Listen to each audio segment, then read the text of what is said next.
model-model macam begini didiamkan, umat Islam nggak bertindak, tidak ada laporan, orang-orang macam begini nanti gundang murka Allah, bala Allah Ta'ala, saudara.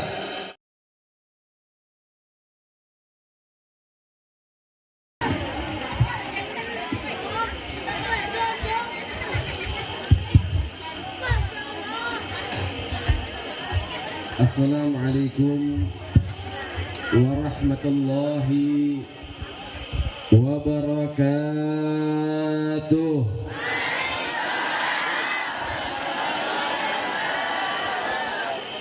Bismillah walhamdulillah wassalatu wassalamu ala rasulillah Sayyiduna Muhammad ibn Abdullah wa ala alihi wa sahbihi wa man walah.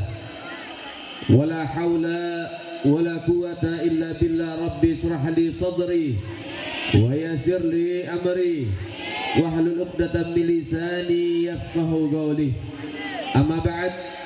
Alhamdulillah, yang sama-sama kita muliakan, kita hormati, kita kagumi, kita cintai, dari segenap para asatidz, para alim ulama, para masyayikh, para tokoh-tokoh masyarakat, para muallim, para mudaris, para tuan-tuan guru yang begitu banyak ada di hadapan kita, dan juga dari para habaib, para abnai Rasulullah, para anak cucu baginda Nabiuna Muhammad, para keturunan Sayyiduna Muhammad, para darah daging Sayyiduna Muhammad sallallahu alaihi wasallam, yang begitu banyak ada di hadapan kita, juga daripada sahibul bait, sahibul hajah, yang insya Allah mudah-mudahan kita semua yang ada di tempat ini, guru-guru kita semuanya yang punya hajat-hajatnya dikabulkan oleh Allah, yang punya dosa diampuni oleh Allah, yang punya usaha diberkahi oleh Allah, yang berumah tangga jadi sakinah, mawaddah, warahmah, yang belum punya keturunan mudah-mudahan mendapatkan keturunan yang soleh dan solehah, yang belum punya jodoh mudah-mudahan mendapatkan jodoh yang baik. Amin ya rabbal. Dan mudah-mudahan juga dari segenap yang mencari ilmu agama Allah diberikan kesuksesan zahir dan batinnya, dunia dan akhiratnya. Amin ya rabbal alamin. Alhamdulillah, segala puji bagi Allah Tuhan yang Maha Esa, yang Maha Tunggal. Dialah Allah Subhanahu wa Ta'ala, Zat yang Maha Pengasih lagi Maha Penyayang, yang memberikan kasih dan sayangnya kepada setiap hamba-hamba Allah yang mereka cinta kepada baginda Nabiuna Muhammad. Salawat teriring salam terus kita berikan dan curahkan kepada hadratir Rasul, imamuna wa qudwatuna wa sayyiduna Muhammad, sayyiduna Muhammad sallallahu alaihi wasallam bi afdhalis salawat wa ta'zim. Saudara yang dimuliakan oleh Allah Subhanahu wa Ta'ala, alhamdulillah, ini malam kita mendapatkan anugerah besar dari Allah Subhanahu wa Ta'ala, yaitu rasa cinta kepada baginda Nabi Muhammad.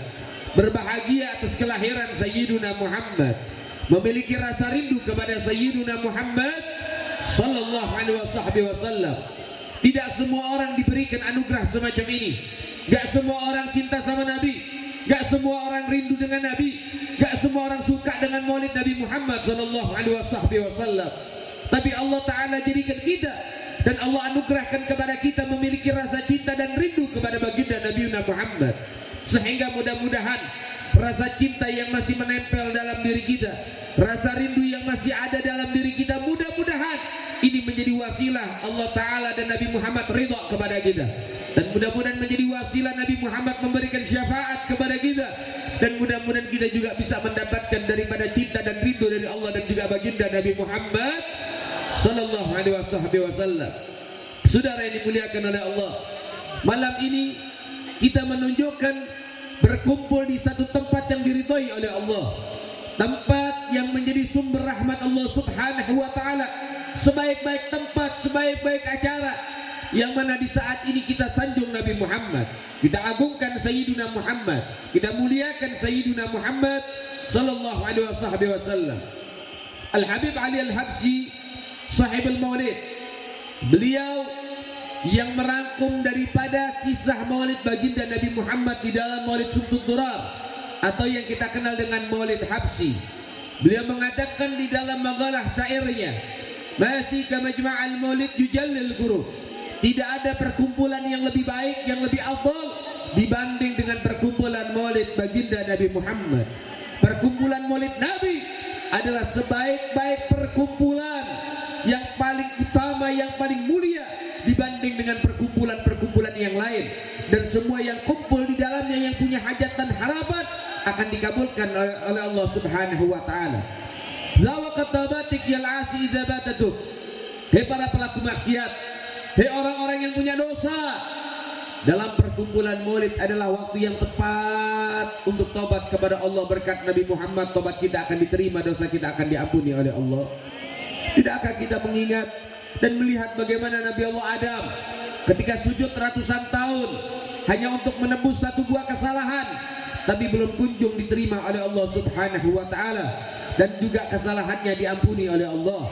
Namun ketika Nabi Allah Adam bertawassul dengan Rasulullah, berdoa kepada Allah, membawa nama Nabi, menyebut nama Nabi, sehingga Allah ajarkan satu doa kepada Nabi Adam, dan Nabi Adam berdoa dengan doa tersebut, Allahumma ghfirli bihaqqi Muhammadin illa ghafartali, ya Allah, dengan kemuliaan pemilik nama Muhammad, dengan keagungan manusia yang bernama Muhammad, ampunin kesalahan saya ya Allah, ampunin kesalahan-kesalahanku ya Rabb.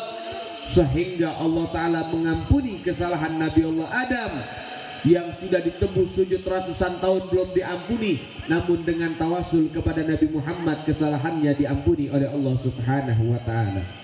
Sehingga saudara, mudah-mudahan malam ini kita bertawasul dengan nama Nabi, ya Allah, dengan kemuliaan Rasulullah, ampunin kesalahan saya dan kesalahan orang tua saya. Ya Allah, dengan kemuliaan nama Nabi Muhammad, ampunin kesalahan guru-guru saya. Ya Allah, dengan kemuliaan Nabi Muhammad, ampunin kesalahan kaum muslimin dan muslimat dimanapun berada. Ya Rabbana ya Karim, ya Rabbana ya Rahim, ikdi hajatana hajat dunia bil maisara wal ukhra bil maghfirah, amin ya Rabbal. Saudara yang dimuliakan oleh Allah Subhanahu wa taala, begitu agung Nabi Muhammad, begitu mulia Nabi Muhammad sallallahu alaihi wasallam, sehingga diceritakan di zaman Nabi Allah Musa ada satu orang yang mana meninggal dunia, namun dia tidak memiliki amal ibadah apapun, tapi Allah agungkan dia, Allah muliakan dia. Kenapa? Karena ketika dia membuka Taurat dan mendapati nama Ahmad nama Ahmad, namanya Rasulullah, maka orang ini bersalawat kepada baginda Nabi Muhammad. Sebab dia agungkan namanya Rasulullah, Allah Ta'ala agungkan dia. Allah Ta'ala wafatkan dalam keadaan baik, dan Allah berikan kemuliaan dunia sampai akhiratnya. Masya Allah, begitu luar biasa. Siapa yang mengagungkan Nabi Muhammad akan diagungkan oleh Allah Subhanahu wa ta'ala. Dan siapapun yang menghina, merendahkan Nabi Muhammad akan dihancurkan oleh Allah Subhanahu wa ta'ala. Dzal jama' la syak yughfir jami'udz dzunub.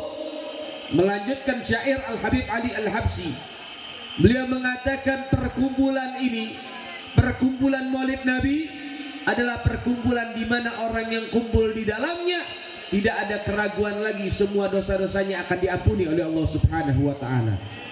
Masya Allah, luar biasa. Begitu agung baginda Nabi Muhammad, begitu istimewa Sayyiduna Muhammad, begitu luar biasa Sayyiduna Muhammad sallallahu alaihi wasallam. Saudara yang dimuliakan oleh Allah, bila mana kita mencintai Nabi Muhammad, jangan jauh-jauh dari Nabi Muhammad. Hidupkan syariat Nabi Muhammad, ikuti apa yang dianjurkan oleh Sayyiduna Muhammad, apa yang dicontohkan lakukan dalam kehidupan kita. Ceritakan Nabi Muhammad di rumah-rumah kita, sehingga hidup kita barokah dunia sampai akhiratnya. Dan saudara yang dimuliakan oleh Allah, Allah Ta'ala ajarkan kepada kita melihat berbagai macam bala musibah sudah mulai tumpah ruah, sudah mulai banyak musibah-musibah saat ini tumpah, saudara sekalian. Sehingga Allah Ta'ala ajarkan untuk menolak bala. Ada dua hal, dua perkara cara menolak bala dari alam dunia ini, supaya kita dijauhkan dari bala dan musibah yang mungkin saja sudah disampaikan oleh para mubaligh yang lainnya. Allah Subhanahu wa ta'ala mengatakan, Wa ma kana Allah liyu'adzibahum wa anta fihim. Wa ma kana Allah mu'adzibahum wa hum yastaghfirun. Allah Ta'ala mengatakan, bagaimana mungkin aku Allah menurunkan bala, musibah, bencana kepada satu kelompok, satu kaum, satu desa, satu negeri, wa anta fihim, sementara engkau wahai Muhammad di tengah-tengah mereka. Allah Ta'ala tidak akan menurunkan bala dan musibah kalau Nabi Muhammad ada di tengah-tengah kita. Bagaimana cara menghidupkan Nabi? Nabi telah tiada, Nabi telah meninggal dunia, sehingga mereka, para mufassir ahli tafsir, mengatakan kalimat wa anta fihim ay syariatu Muhammadiyah hayyun ma'ahum. Artinya Nabi Muhammad hidup di tengah-tengah kita di saat Rasulullah telah tiada, dengan cara menghidupkan syariat baginda Nabi Muhammad. Syariat Nabi hidupkan, sunnahnya jalankan, kewajiban yang diperintahkan oleh Tuhan melalui baginda Nabi Muhammad lakukan, sehingga insyaallah bala dan musibah akan dijauhkan, saudara sekalian. Kemudian Allah Ta'ala bilang, dan bagaimana mungkin aku Allah menurunkan bala musibah kepada satu kaum, satu kelompok, satu negeri yang mana penduduknya rajin dan pandai beristighfar kepada Allah Subhanahu wa Ta'ala. Sepangkat Nabi, setinggi Nabi, semulia Nabi, sesuci Nabi, sehari semalam Nabi tidak pernah kurang beristighfar sebanyak 70 kali. Sebagian riwayat mengatakan 100 kali. Nabi yang suci saja minta maaf kepada Allah, Nabi yang suci saja minta ampun kepada Allah. Kok kita jadi orang sombong, saudara? Dalam sehari semalam kita tidak pernah istighfar kepada Allah. Dalam sehari semalam kita tidak pernah memikirkan dosa yang kita perbuat. Dalam sehari semalam kita tidak pernah memiliki rasa takut kepada Allah Subhanahu wa Ta'ala. Saudara yang dimuliakan oleh Allah Subhanahu wa Ta'ala, jangan pancing murka Allah Ta'ala, jangan pancing murkanya Allah, jangan pancing kemarahan Allah. Hentikan semua itu, saudara-saudara sekalian. Ayo kembali kepada Allah, perbanyak istighfar, minta maaf kepada Allah. Banyaknya dosa yang sudah kita lakukan, saudara sekalian. Saudara-saudara yang dimuliakan oleh Allah Subhanahu wa Ta'ala, lihat, berbagai macam bala sudah tumpah ruah, saudara. Berbagai macam bala sudah tumpah ruah. Lihat, kejadian ada di Garut. Kejadian di Garut, 9 desa, 2 kecamatan habis ditelan air, saudara-saudara sekalian. Ratusan rumah hancur lebur. Allah Ta'ala kalau sudah murka itu al-bala ya bala itu sifatnya umum, mau baik mau jahat kena. Apa penyebabnya bala itu tumpah? Apa penyebabnya murka Allah Ta'ala akhirnya ada? Apa penyebabnya yang namanya musibah bisa datang silih berganti bertubi-tubi? Penyebabnya adalah Al-Imam Sayyidina Ali bin Abi Thalib mengatakan di dalam magalahnya, Sayyidina Ali bin Abi Thalib mengatakan, nuzul bala bi kathratil ma'asi wad dzunub, diturunkan yang namanya bala musibah karena banyaknya dosa dan kemaksiatan yang merajalela. Saudara-saudara yang dimuliakan oleh Allah, berbagai macam kemaksiatan sudah merajalela, berbagai macam dosa sudah dilakukan, saudara sekalian. Yang namanya dosa dan kemaksiatan itu termasuk daripada apa? Termasuk di dalam meninggalkan amar ma'ruf nahi munkar, saudara. Meninggalkan amar ma'ruf nahi munkar itu termasuk kemaksiatan, sehingga akhirnya itu memicu daripada balak dan musibah, saudara. Garut sudah mulai diberikan oleh Allah Ta'ala musibah. Gak lama dari Garut, sekarang gunung yang ada di Lumajang situ, saudara, gunung meletus. Akhirnya dampaknya berbagai macam, daripada semua yang ada di situ sudah mulai kacau. Rumah-rumah, kemudian orang-orang sudah mulai panik dan lain sebagainya. Gunung sudah mengeluarkan isi perutnya. Tunggu apa lagi? Nanti akan ada gempa bumi, saudara sekalian. Gak lama lagi akan ada banjir lagi, saudara sekalian. Teruskan saja kemaksiatan ini, teruskan saja kekurang ajaran ini, sehingga nanti Allah Ta'ala tambah murka dan akan timbul nanti musibah demi musibah. Na'udzubillah, tsumma na'udzubillah. Kenapa musibah ini ada? Lihat, berbagai macam orang-orang sudah kurang ajar dengan Allah Subhanahu wa Ta'ala. Mentang-mentang punya pangkat, mentang-mentang punya kedudukan, dia kurang ajar kepada Allah. Dia katakan Tuhan bukan orang Arab. Itu termasuk penghinaan kepada Allah Subhanahu wa Ta'ala, saudara. Ini nggak bisa didiamkan. Jangan mentang-mentang punya pangkat. Pangkat Anda cuma 2 tahun 3 tahun, saudara sekalian. Gak lama ente punya pangkat. Sekarang kau punya pangkat, sebentar lagi kau akan pensiun. pensiun, saudara. Kalau sudah pensiun mau jadi apa? Iya, kalau misalnya masih panjang umur. Tapi kalau Allah murka, dicabut nyawanya oleh Allah Subhanahu wa taala, habis nanti di dalam tanah akan diberikan daripada siksa oleh Allah Subhanahu wa taala. Jangan sombong, jangan mentang-mentang Anda punya pangkat, punya harta, punya jabatan, punya kekuasaan, Anda semau hati bisa berucap. Jangan kurang ajar dengan Allah Subhanahu wa taala. Jangan pancing murka Allah Subhanahu wa taala. Lihat, gara-gara kekurang ajaran orang-orang itu semua, saudara, akhirnya Allah Subhanahu wa taala murka. Gara-gara kekurang ajaran daripada siapa? Daripada orang-orang bermaksiat kepada Allah, akhirnya banyak yang namanya musibah silih berganti, saudara-saudara sekalian. Innalillahi wa inna ilaihi. Baru punya pangkat petantang petenteng, Masya Allah kayak jagoan. Harusnya mereka yang punya pangkat SDM-nya tinggi. Kalau SDM-nya tinggi harusnya berpendidikan, betul? Betul? Ini kok orang yang ngakunya berpendidikan, punya pangkat dan lain sebagainya, tapi kok sama kayak preman pasar, saudara. Innalillahi wa inna ilaihi. Dengan sombongnya, saya akan buat Habib Rizik tobat. Jenglot crispy, Masya Allah. Kebalik, Habib Rizik yang bikin kamu tobat, ulama yang buat dia tobat, bukan dia yang malah bikin ulama tobat. Ini nggak nyambung. Masya Allah. Innalillahi wa inna ilaihi. Luar biasa. Ini sudah terlalu sombong. Orang kalau sudah terlalu tinggi gak kuat sama serpaan angin. Kalau sudah terpaan angin gak kuat, akhirnya dia apa? Dia tidak bisa mengendalikan daripada dia punya dirinya. Akhirnya itu setan nemenin dia, saudara. Na'udzubillahi min. Masya Allah. Jangan sombong sama pangkatnya. Kalau udah masuk tanah pangkatnya gak kepake. Itu bintang-bintangnya gak bakal kepake kalau udah di dalam tanah, betul? Betul? Bakal kepake. Hati-hati kalau bicara, hati-hati. Salamatul insan fi hifdzil lisan. Selamatnya manusia di dalam menjaga ucapannya dia, lisannya dia. Hati-hati, jangan dibawa kesombongan karena ketinggian pangkat. Jangan. Allah Ta'ala kalau pengen cabut sesaat, saudara. Allah Ta'ala kalau pengen binasakan sesaat. Innalillahi wa inna ilaihi. Belum lagi di Bogor ada orang dia itu mengeksekusi satu rumah. Rumah ini pengen disita. Ternyata rumah itu rumah tahfidz. Anak-anak penghafal Al-Quran yang menghuni di rumah tersebut. Dengan keangkuhannya, dengan kesombongannya, Al-Quran dibuang dari lantai 2 ke lantai 1, saudara. Al-Quran dibuang. Ini termasuk penistaan, saudara. Dan ini nggak boleh kita diamkan. Harus dicari, diusut, tangkap, diploskan ke dalam penjara, saudara. Ini kalau orang-orang macam begini dibiarin, nanti bakal muncul orang-orang yang lain model begitu, saudara.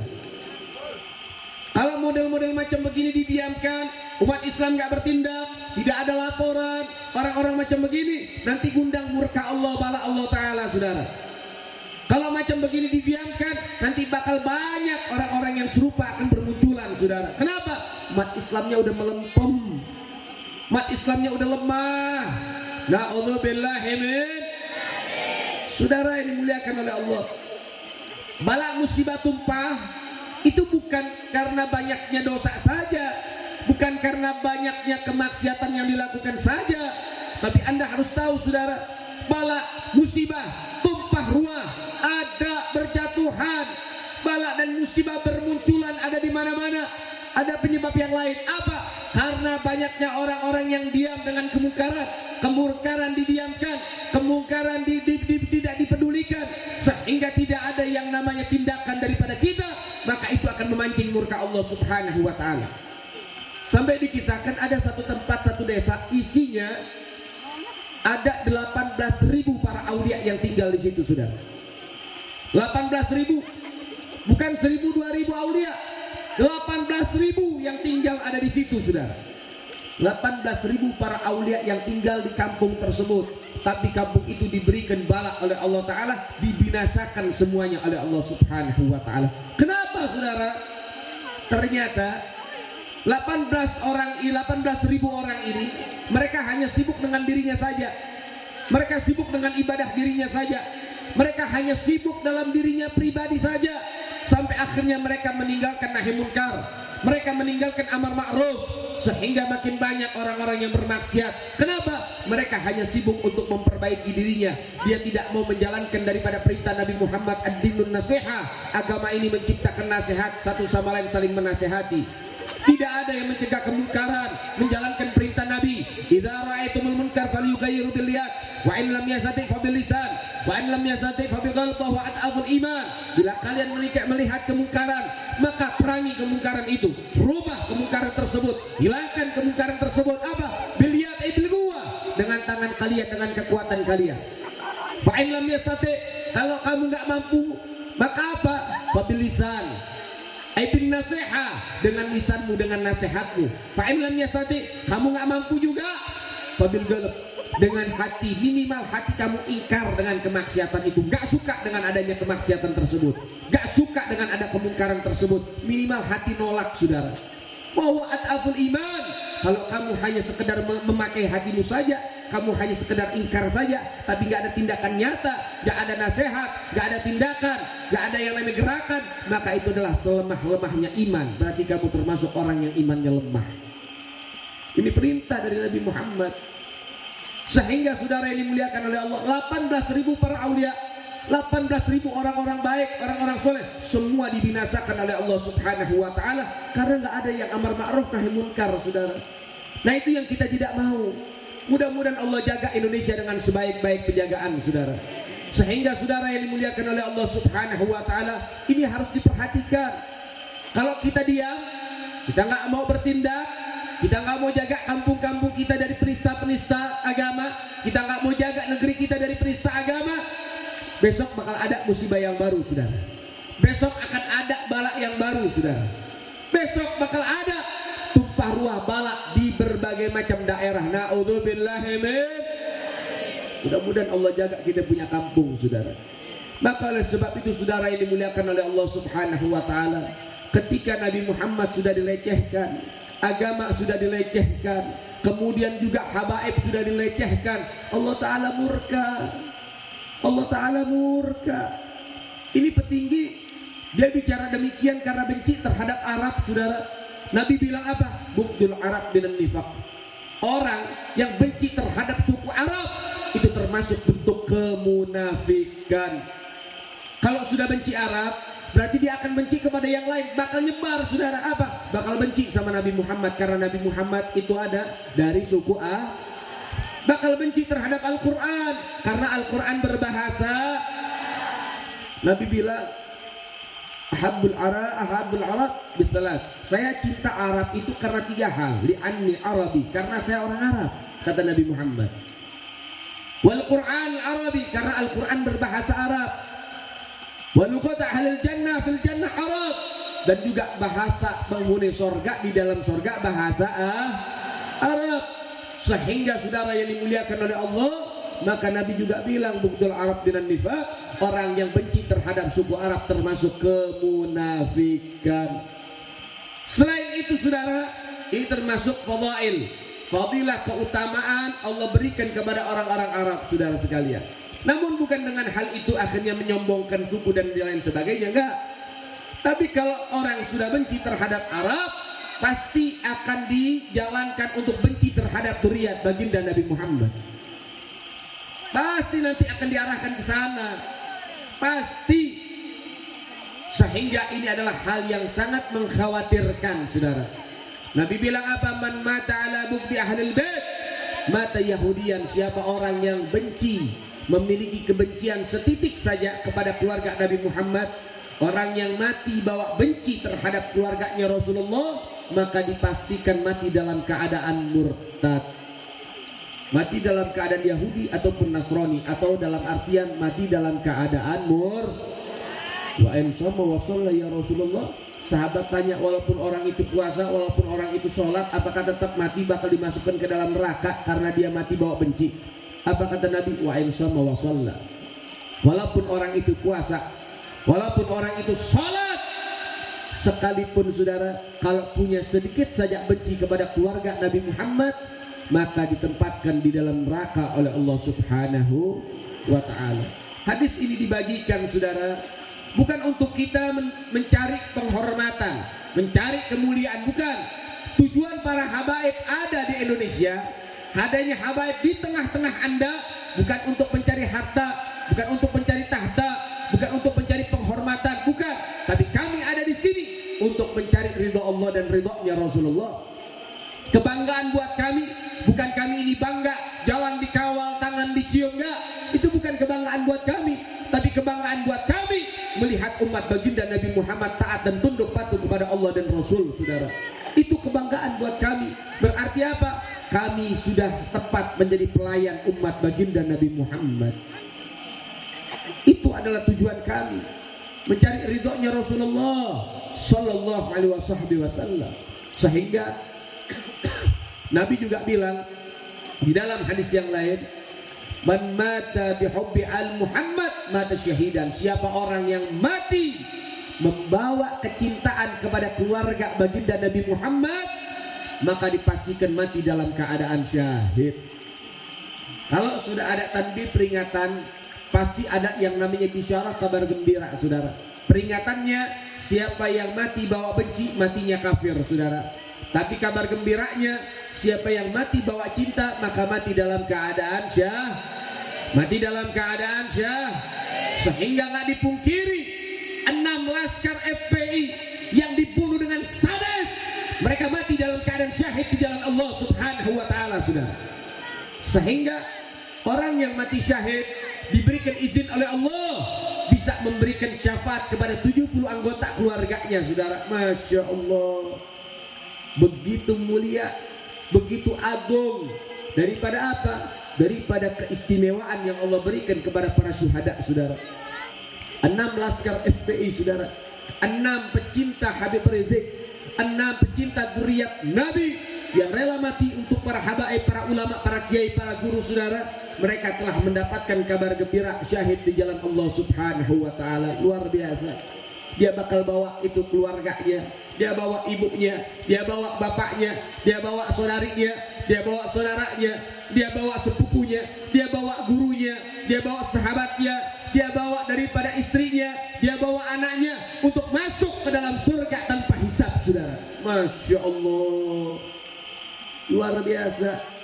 Begitu keagungan yang Allah berikan kepada mereka, orang-orang yang mati di jalan Allah Subhanahu wa Ta'ala. Begitu luar biasa.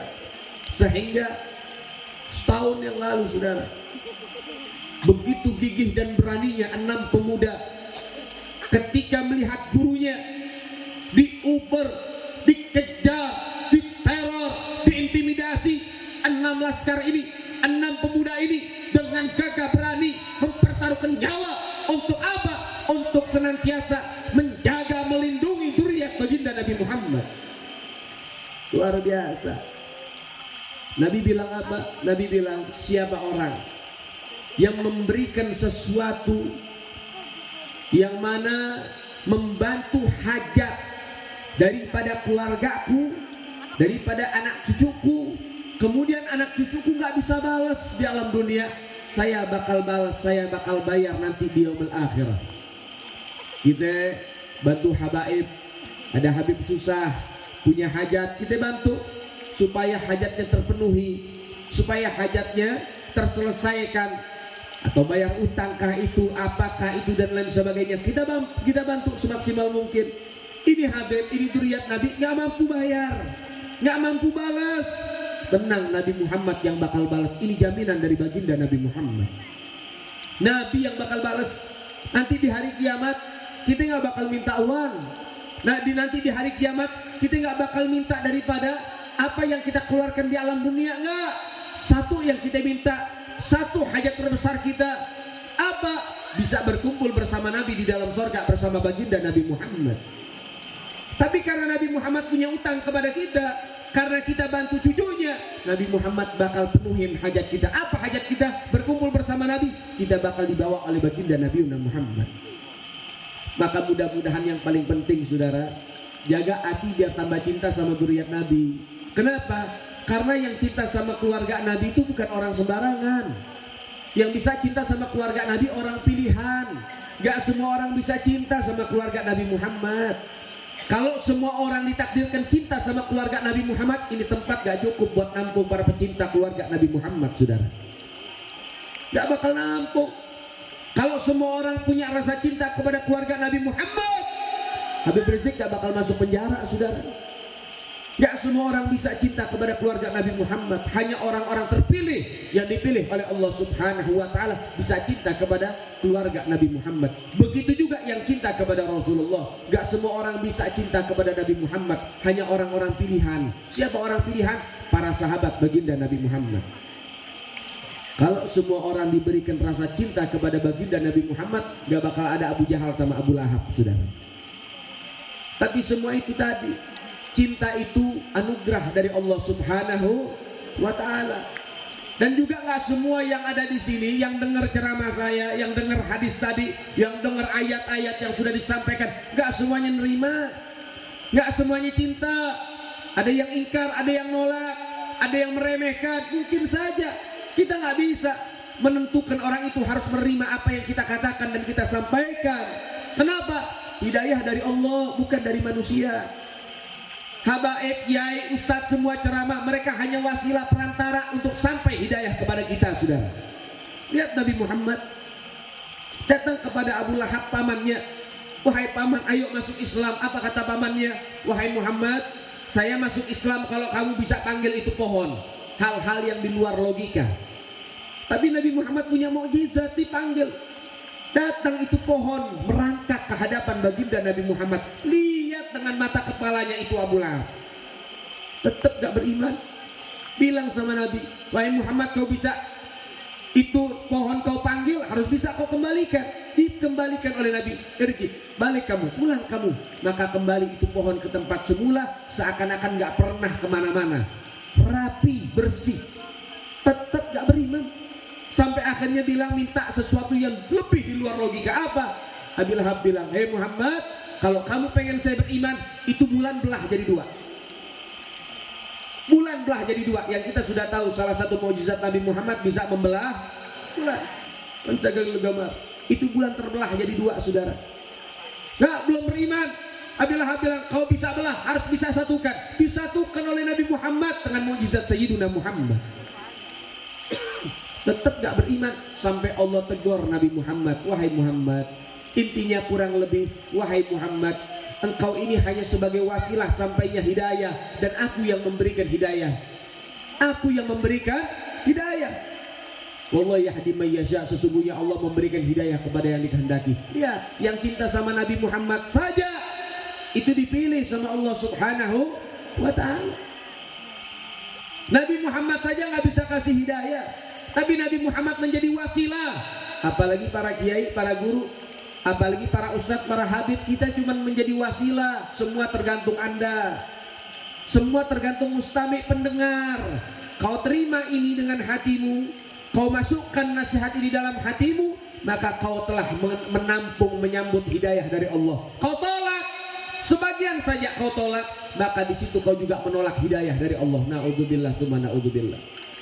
Maka oleh sebab itu para ulama kita ngajarin kalau hadir ngaji, hadir pengajian, hadir tabligh akbar, apa yang pertama kali diingetin? Nih, bersihin hati, tanemin niat yang kuat. Sampai kita diajarin apa? Nawaitu kama nawa ahluna wa aslafuna minas solih. Nawaitu kama nawa nabiyuna Muhammad sallallahu alaihi wasallam. Kita kalau niat satu-satu panjang. Tapi mereka ahlun niyah, mereka orang-orang yang suka dengan niat-niat baik. Kadang-kadang apa, ada satu wali min auliaillah ketika masih muda disuruh ibunya ke pasar, disuruh ibunya ke warung sebelah rumah. Ke warung. Disuruh ibunya ke warung, cuman apa? Disuruh beli garam. Ini ulama besar, dari masih muda sudah menjadi aulia soleh. Apa dia bilang? Saya ketika disuruh ibu saya ke warung sebelah, saya niat dengan 70 niat kebaikan untuk akhirat dan dunia. Sehingga kita nggak mampu. Makanya apa? Para ulama kita bikin simple. Dengan simpelnya apa? Kita bilang, saya niat sebagaimana niatnya mereka orang-orang soleh. Berapa banyak orang soleh dan berbagai macam niat-niat mereka, kita dapat berkahnya, sudah. Saya niat sebagaimana niatnya Nabi Muhammad ketika Nabi Muhammad hadir di majlis-majlis ilmu. Apa niatnya? Maka kita niat seperti mereka, itu kita mendapatkan keberkahan. Makanya yang pertama kali diarahin sama para ulama nih, tazkiyatun nafs, pembersihan jiwa. Ketika hadir di majlis-majlis yang semacam ini, yang bersih hatinya saudara, yang bersih jiwanya. Kalau hatinya bersih, jiwanya bersih, duduk di majlis taklim nggak bingung pengen pulang saudara. Duduk di majlis taklim nggak bingung, nggak betah. Semakin lama semakin betah, berarti hatinya bersih, berarti dia mendapat hidayah. Tapi kalau kita duduk di sini mikirin mulu, ini penceramah udah 1, naik lagi penceramah 2, penceramah 2 udah naik nih, Habib masih belum datang juga. Sampai jam segini baru datang nih, Habib kemana aja sih? Udah datang nih Habib juga, ceramahnya lama banget. Nggak tahu apa kebuli udah dingin, daging udah banyak habis, yang tua encoknya udah mulai kumat, belum rematiknya, yang duduk dari tegap sampai nyender. Kalau dikasih bantal tidur nih orang sudah. Masya Allah. Tapi alhamdulillah, saya akuin orang-orang sini luar biasa. Biar tengah malam masih semangat. Alhamdulillah. Luar biasa nih, kalau saya ngisi di Bekasi tinggal 2 orang sudah. Tapi luar biasa di sini semua masih bertahan. Alhamdulillah. Mudah-mudahan ini pertanda Allah Ta'ala ridho sama kita. Mudah-mudahan ini pertanda Allah Ta'ala kasih hidayah sama kita. Dan pulang dari tempat ini mudah-mudahan dosa-dosa kita semuanya diampunin sama Allah Ta'ala. Yang kecil, yang besar, sengaja, nggak sengaja, yang kita ketahui, yang kita nggak ketahui, mudah-mudahan semuanya diampunin sama Allah Ta'ala. Dan mudah-mudahan dengan sabarnya kita di dalam mencari ilmu agama Allah, mudah-mudahan semua hajat-hajat kita dikabulkan sama Allah Ta'ala. Amin ya Rabbal. Dan yang paling penting saudara, mudah-mudahan kita termasuk orang-orang yang cinta sama Nabi dan keluarga Nabi. Dan mudah-mudahan kita wafat bawa cinta kepada Nabi dan keluarga Nabi. Dan mudah-mudahan kita wafat dalam keadaan husnul khatimah. Amin ya Rabbal.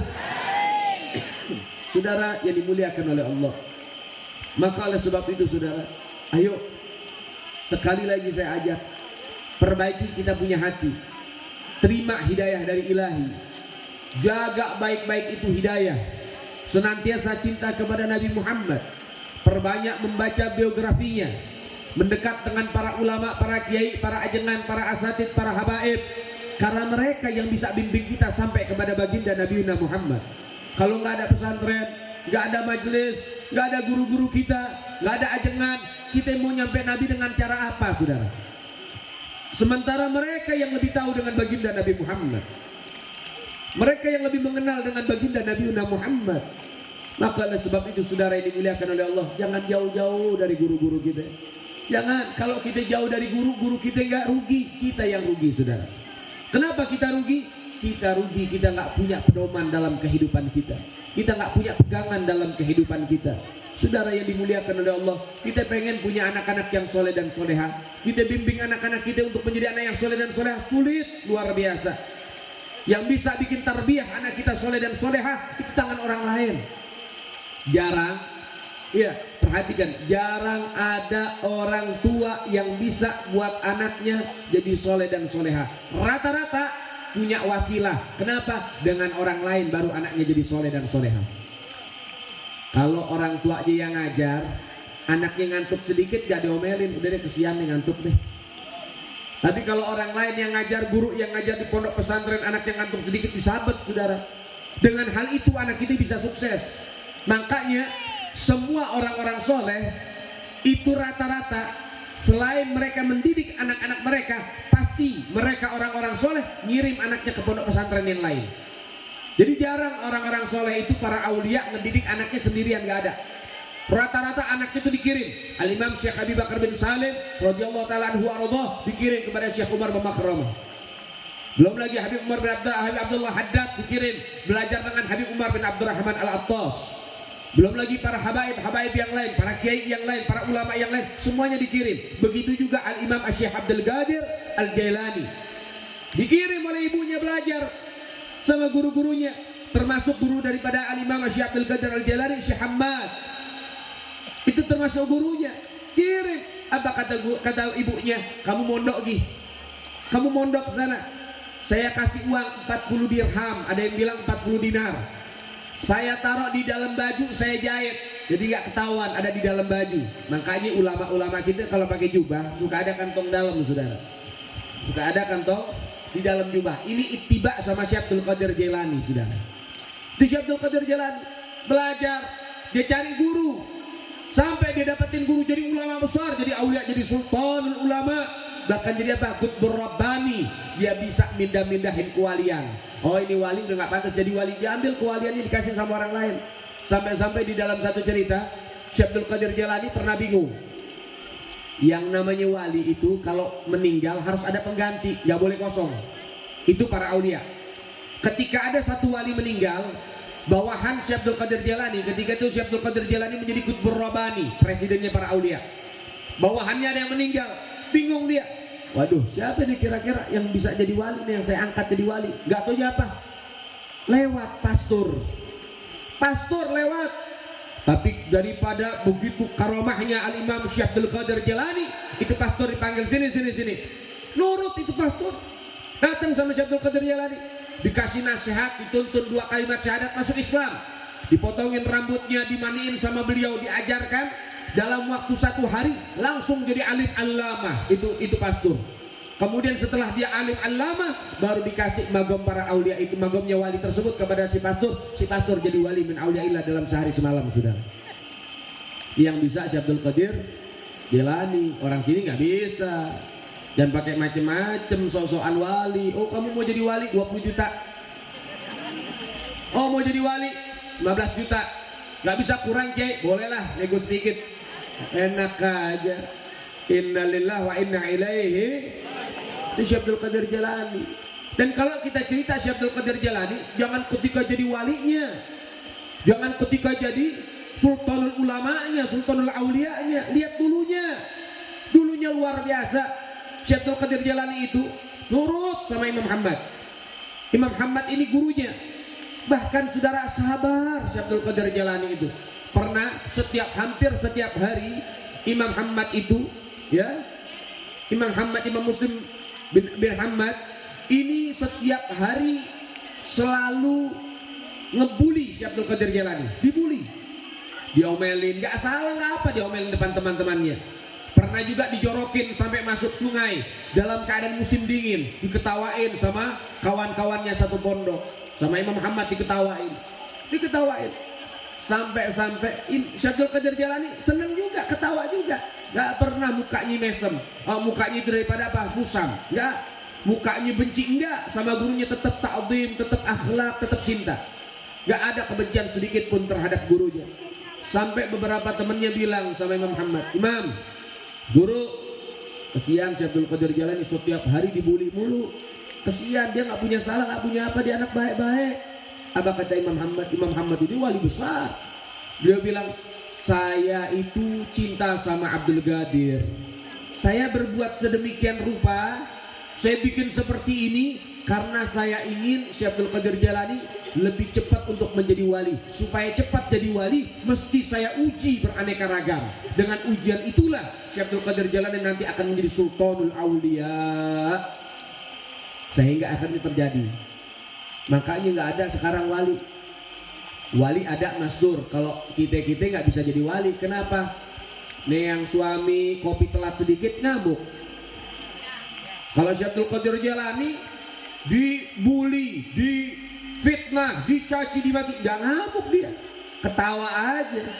Kalau sekarang kan dikit-dikit ngamuk, kopi telat ngamuk, bini minta duit kurang 5.000 ngamuk. Kadang-kadang perempuan mata duitan iya. Gimana nggak mata duitan? Kadang-kadang suka apa? Kalau mau kondangan, ketemu suami, dandan lama banget, pilih baju lama banget, ngomong sama suaminya, Pak, besok beliin baju dong, udah nggak punya baju. Itu di lemari apaan? Taplak meja. Itu di lemari baju semua, Bu. Masih bilang nggak punya baju. Masya Allah, luar biasa. Kadang-kadang kita nggak ada qanaah, terima apa yang kita punya. Sayyidatuna Khadijah waktu wafat cuma ninggalin 1 pakaian doang, dan itu pun ditambal dengan 12 tambelan, saudara. Itu Siti Khadijah, istri Nabi Muhammad, wanita mulia. Lah kita wanita belum tentu mulia, bawel minta ampun, sama suami kejem banget. Kadang-kadang dibikinin kopi gak pakai gula, pakai garam. Kesel gara-gara gak dikasih duit belanja. Masya Allah. Kita ini baju kita banyak luar biasa. Bisa disodakohin sedikit buat orang-orang gak punya tuh, buat orang-orang yang di Garut. Kirim ke sono, insya Allah jadi berkah. Amin ya Rabbal alamin. Ayo dirubah keadaan kita biar jadi orang soleh. Minimal jangan muluk-muluk dah. Kita pengen jadi wali, jangan terlalu tinggi. Minimal jadi orang soleh dan soleha. Minimal itu. Insya Allah kalau jadi orang soleh dan soleha, selamat dunia sampai akhirat. Itu Al-Imam Syekh Abdul Qadir Al-Jilani sungguh luar biasa. Beliau jadi wali bukan karena hanya wiridnya yang banyak, bukan karena ilmunya yang tinggi, tapi beliau menjadi wali min auliyaillah karena hatinya yang bersih. Ada bertiga nih, Syekh Abdul Qadir Jilani sama temennya dua jalan, pengen berkunjung kepada salah satu habib wali min auliyaillah. Ini habib dzurriyyah Nabi Muhammad, wali min auliyaillah. Yang satu niatnya saya pengen tes ini habib, katanya wali, saya pengen tes coba. Yang kedua bilang saya pengen permalukan, saya pengen kasih soal yang dia nggak bisa jawab.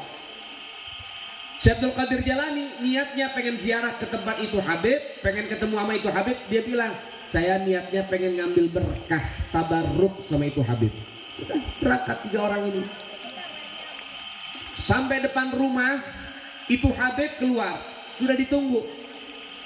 Fulan, kamu kemari niatnya kamu pengen ngetes saya. Kamu punya soal begini, jawabannya begini. Nanti kamu mati dalam keadaan murtad. Dikasyaf sama dia. Fulan, kamu kesini pengen mempermalukan saya, pengen ngasih soal yang sulit. Soalnya begini. Jawabannya begini. Kamu nanti mati dalam keadaan zina. Abdul Qadir, kamu kemarin niatnya ingin mencari berkah, kamu ingin tabarruk.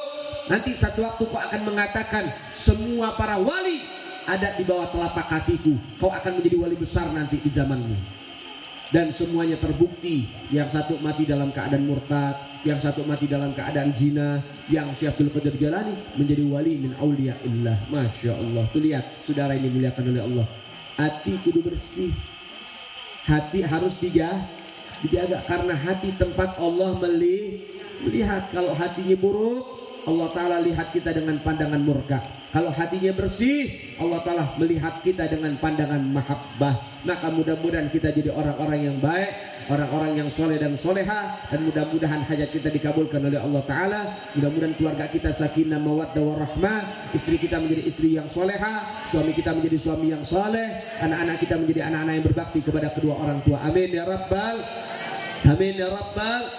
Dan juga kita doakan mudah-mudahan imam besar kita dijaga sama Allah Ta'ala, diberkahi oleh Allah Ta'ala, dilindungi oleh Allah Subhanahu wa Ta'ala, dan mudah-mudahan front persaudaraan Islam diberkahi oleh Allah Subhanahu wa Ta'ala. Dan mudah-mudahan dari segenap daripada pondok pesantren ini dan segenap santri-santrinya mudah-mudahan diberkahi oleh Allah Subhanahu wa Ta'ala. Amin ya Rabbal.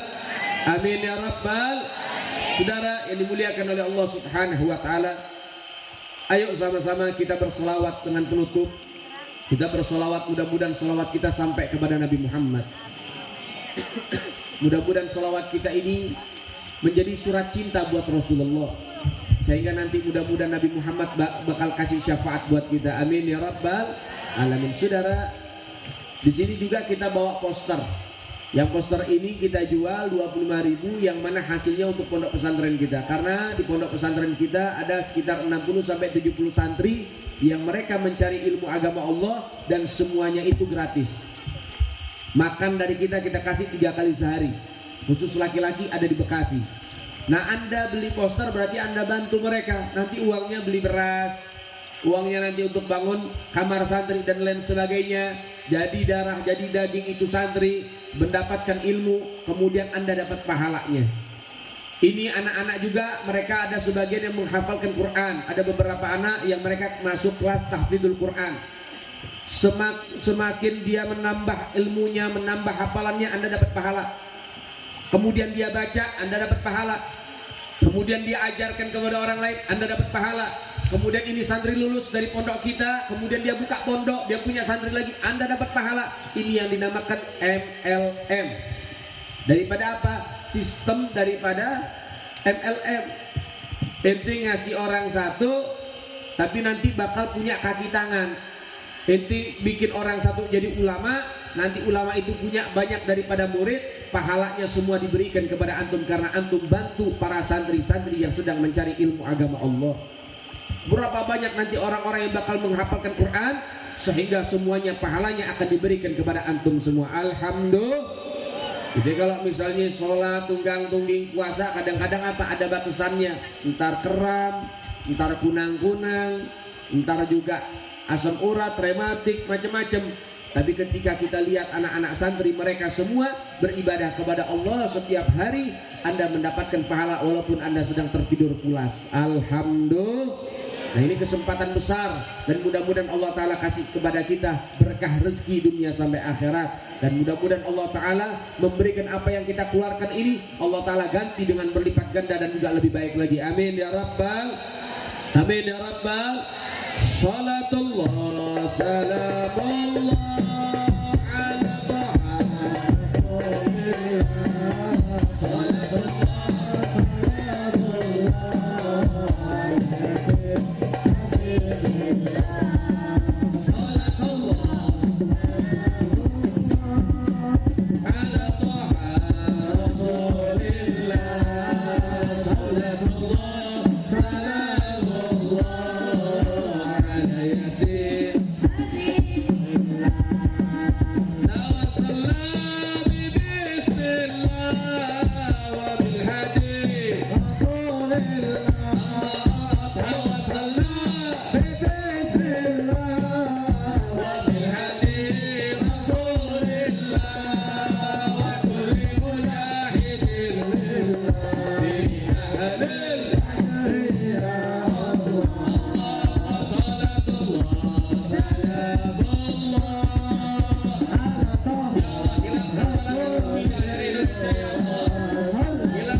sallim wa barik alaihi wa ala alihi washabihi. Saudara yang dimuliakan oleh Allah Subhanahu wa taala, kita tutup dengan kita bacakan daripada doa untuk Ustaz Jamaluddin. Mudah-mudahan Allah Subhanahu wa taala berikan berkah buat beliau. Juga kepada segenap para ulama kita, para kiai, para ajengan, dan segenap para yang hadir, mudah-mudahan Allah taala kasih berkah buat kita zahir dan batin. Mudah-mudahan Allah taala rubah kehidupan kita menjadi kehidupan yang lebih baik lagi. Dan juga kita minta kepada Allah, mudah-mudahan Indonesia dapat pemimpin-pemimpin yang baik, pemimpin-pemimpin yang soleh, pemimpin-pemimpin yang cinta dengan para ulama. Dan kita doakan mudah-mudahan Habib Rizik cepat bebas, saudara. Dan mudah-mudahan Habib Rizik bisa berkunjung ke kampung-kampung kita. Begitu juga Habib Hanif, mudah-mudahan dikasih tabah, dikasih sabar dan cepat bebas. Insya Allah mudah-mudahan juga Habib Hanif bisa berkunjung ke kampung-kampung kita. Amin ya rabbal. Ala hadhihi niyyah wa la kulli niyyati salihah wa ila hadratin Nabi Muhammad sallallahu alaihi wasallam bi sirril Fatihah.